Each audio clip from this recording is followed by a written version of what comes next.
Hello friends, I am Anirban from Fusion Tech. I hope that all of you are very well. Today is the 13th series of tech news. So let's start friend today's tech news. So friends, today's first tech news is that Xiaomi Mi S could be a high-end phone with 4.6-inch screen, 128 GB storage. Xiaomi was launched Mi 5C on December 6, but so far there are no news of the announcement. The new leak on a MIS could also end up in trash, so you may choose not to pay heed. But if Xiaomi is making a 4.6-inch flagship, which is what the leaked information from Android hidden suggests about MIS, it means the Chinese phone maker has not stopped chasing the Carpenters giants in its dream. The phone looking somewhat like the iPhone 5s with a square unibody metal frame and plain back side camera on the left has been leaked with a detailed space and images. Xiaomi has put bits on its top-notch hardware on a small form factor. According to the photo, MIS will have a 4.6-inch display with Full HD 1080p resolution, 600 nits brightness, and a 2.5D glass topping. Below it, there is a physical home button with a fingerprint sensor. The battery is about 2600 mAh capacity. The phone measures 128.3 mm long and 8.2 mm thick, weight 132 gram. There is a 12 megapixel camera at the back, and we even know it's a Sony IMX378 sensor supported with PDAF with f/2.0 aperture. The camera can record 4K video, and the front shooter however has a 4 megapixel sensor. So second tech news is that Google hits the reset buttons.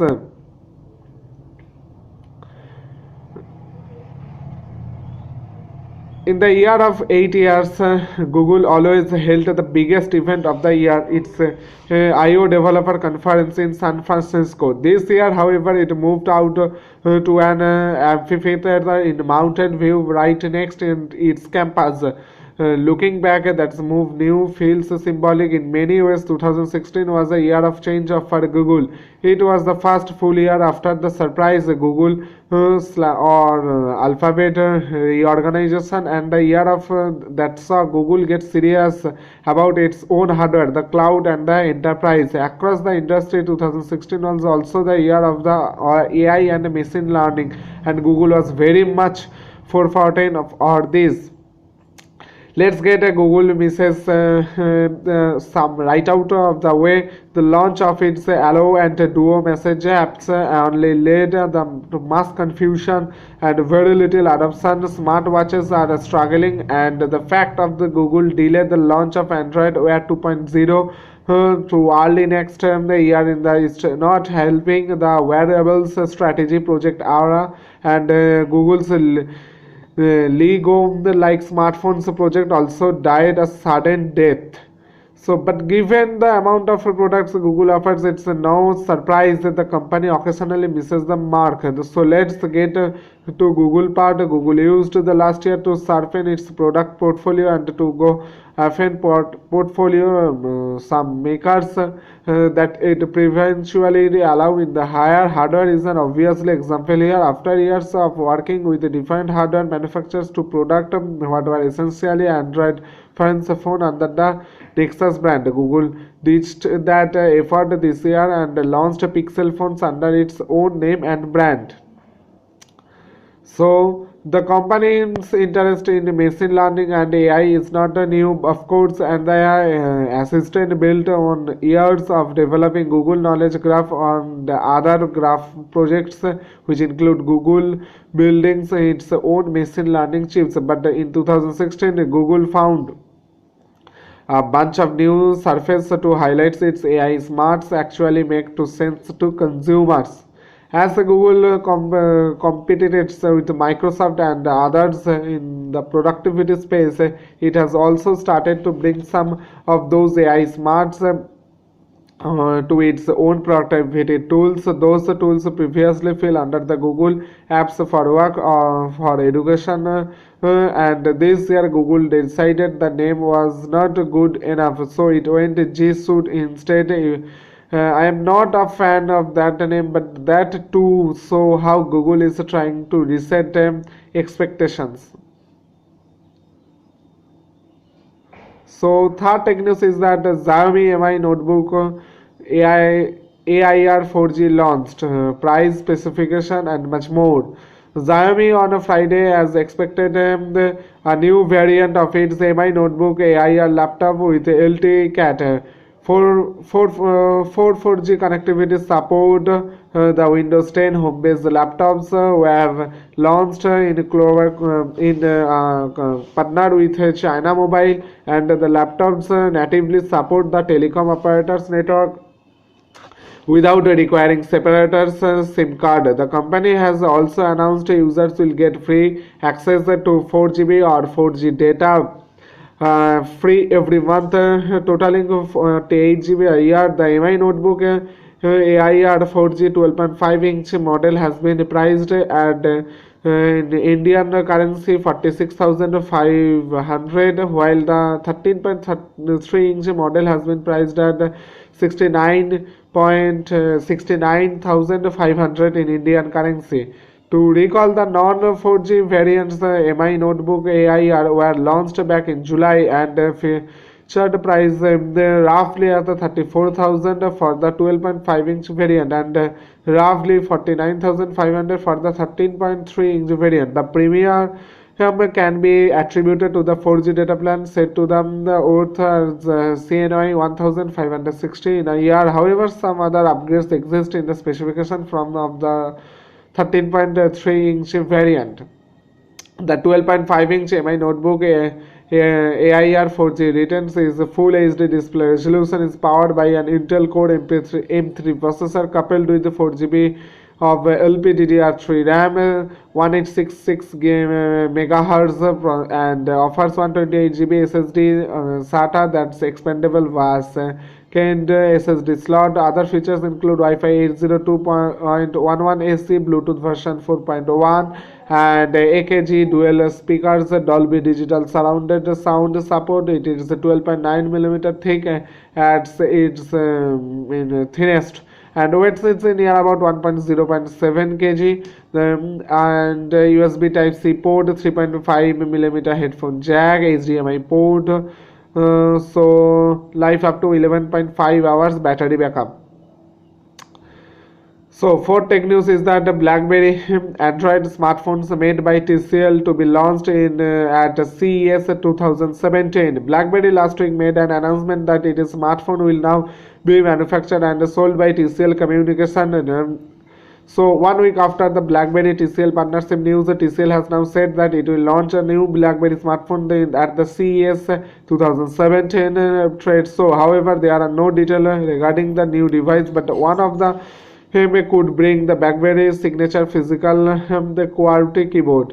So TCL Communications said that the CES presentation will include a first look at how BlackBerry brand legacy will live in a new generation of smartphone. It's evident BlackBerry is betting on the new partnership with China's TCL compete with the like of Apple, Samsung, and to recall, BlackBerry in September made a bold announcement. It's quitting mobile manufacturing business and would slowly focus on software. So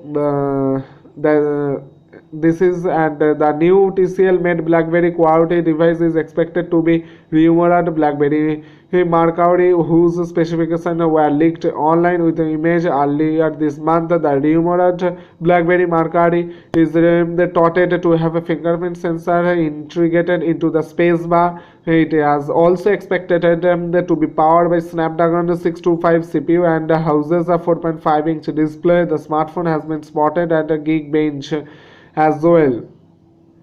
So fifth tech news is that Asus ZenWatch 3 Android Wear smartwatch launched starting as rupees 17,599. So the following its launch at IFA 2016, the Asus ZenWatch has been launched in India on Friday.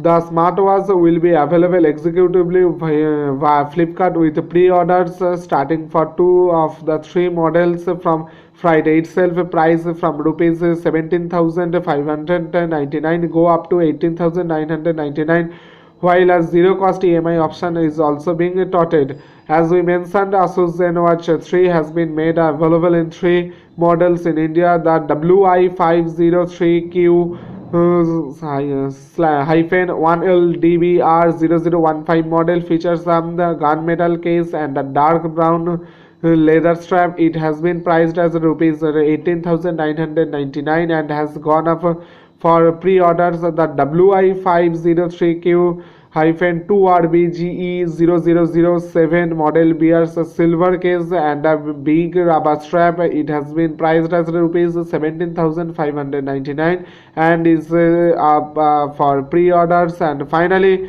the WI503Q-1RGRY0007 model sports gunmetal case and the brownish grey rubber strap. It has been priced at rupees 17,599, but will only go on sale in January.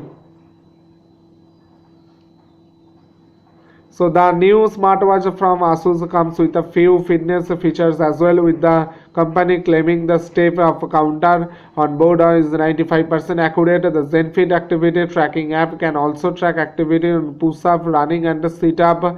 And the ZenWatch 3 is powered by a Qualcomm Snapdragon Wear 2100 SoC coupled with 512 MB RAM, and it bears 4 GB inbuilt storage, and it's just to 9.95 millimeter thick. It sports a 341 mAh battery that is rated to deliver up to 2 days of charge. The battery features supported for hypercharges, fast charging features. So the charge the battery to 60% in 15 minutes. And Zenfone 3 runs Android Wear and sports 1.39-inch AMOLED display with a 404 into 400 pixel resolution. That means a 287 ppi pixel density. It features the digital crown, customizable button that launches ZenFit activity tracking apps. It's compatible with both Android smartphones and iPhones. So 6 tech news is that the Narendra Modi government's request for users' data have gone down, not up. So Facebook recently released a transparency report has a great many people energize it. That's understandable when you look at headlines that scream government user data requests are up to by 27%. That's horrifying, isn't it? Is it really? Let's find out. What's the transparency report? That means mass surveillance being carried out on the US and European governments on its citizens in 2013, since the company like Facebook, Google, Microsoft have made it a point to publish yearly transparency reports where they tabulate the number of request user data well requested. So since the data is actually available, we went ahead with the down-level Facebook transparency report, but we did not stop here there. In all, we looked the data from the transparency reports of Apple, Facebook, Google, Microsoft and Twitter and compare it to starts from 2013. So this is the transparency report, and if you see that India has the second largest population in the world, the second largest Facebook users base, and the second largest internet population in the world. It is the world largest democracy. Is it any wonder that tech companies see such a large number of data requests from our country? Looking at it from this preservative, India's internet landscape is very different from the censored, and the picture is that everyone love a paint. So that's watch. So 7 tech news is that Google RailTel reached a new milestone with a 100th Wi-Fi facility installed on Ooty station. Google has announced that it, along with a partner with RailTel, have now set up free Wi-Fi access at 100 railway stations in India tagged with Railway Wi-Fi. The project was bring service of 400 stations, and so far Google and RailTel have reached milestones to be Udhagamandalam being the 100th station in the country received the free Wi-Fi facility. So that's for today. Thank you. So friends, I hope that all of you understand today's tech videos, and friends, if you have any problem, please comment below my video, and friends, please like, please watch my video, and don't forget to subscribe my channel. It's my request, and keep watching, be positive, and if be awake. So that's for today. Thank you very much. जय हिंद, भारत माता की जय.